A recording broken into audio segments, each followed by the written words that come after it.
নাবালিগ অবস্থায় যার বাচ্চা মারা যায়, ওই বাচ্চাগুলিকে আল্লাহ পাক রব্বুল আলামিন কিয়ামতের ময়দানে বাপ মার জন্য বহুত বড় সুপারিশকারী বানায়।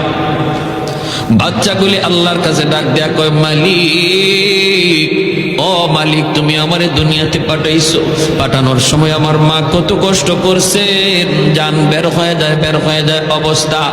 এরপরে আমি দুনিয়াতে আসলাম, এত কষ্ট আমি মাকে দিলাম, কিন্তু মার কোনো খেদমত আমি করতে পারলাম না, আমার মা ঋণ আমি শোধ করতে পারলাম না।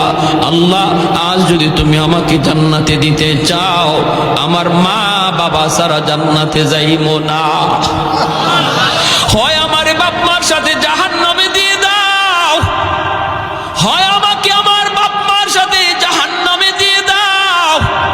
রব্বুল আলামিন তখন বলে, বান্দারে, আমি আল্লাহর আদত হচ্ছে জাহান্নামীকে জান্নাতে দেওয়া, কিন্তু